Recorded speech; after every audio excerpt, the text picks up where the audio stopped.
Welcome back to the Ancestral Findings podcast. Let's discover why U.S. elections are held on a Tuesday in November. This intriguing piece uncovers the historical interplay of agriculture, culture, and civic duty that scheduled our voting tradition, raising questions about its fit for modern-day America.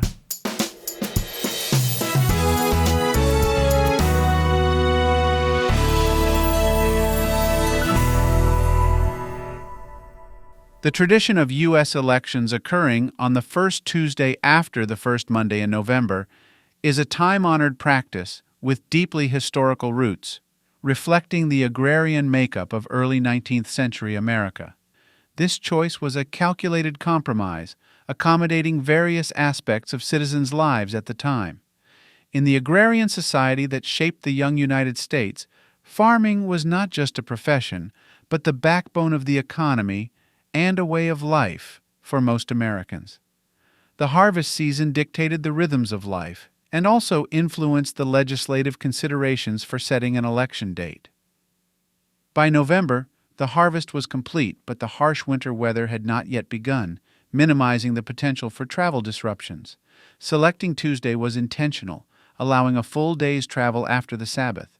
Travel on Sunday was culturally inappropriate due to religious observance, and Wednesday was often when farmers would sell their goods at the market.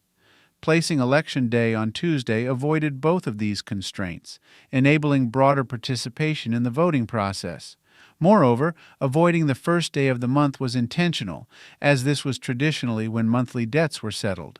By placing elections just after, lawmakers aimed to ensure that the economic transactions of rent and other payments would not interfere with the civic duty of voting. This timing also speaks to the non-technological era of the 19th century. In those days, information traveled slowly, and it could take a day or longer for news to reach rural areas. Ensuring everyone was informed about the election date required a predictable and well-publicized schedule. Despite these well-founded historical reasons, the appropriateness of Tuesday voting in contemporary times has come under scrutiny.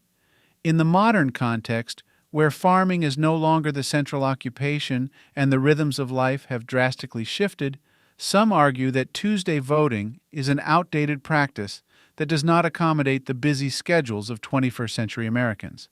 This has spurred discussions about moving to weekend voting or making Election Day a national holiday to increase accessibility and voter turnout.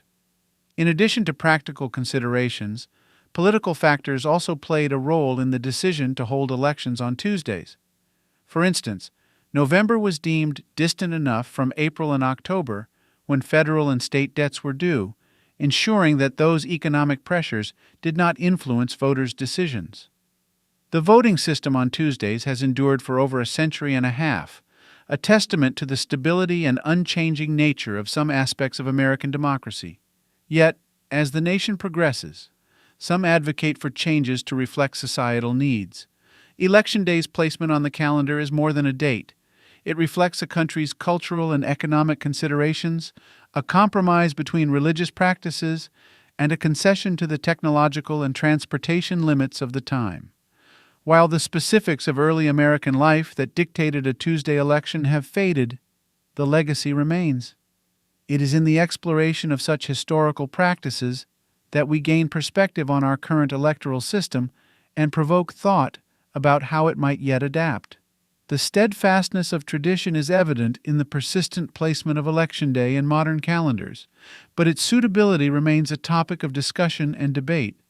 Understanding the past provides a foundation for discussing the future of American democracy and considering how best to accommodate the needs of a diverse and ever-changing electorate. As America grapples with these questions, the story of why elections occur on a Tuesday in November stands as a fascinating chapter in the nation's ongoing democratic journey.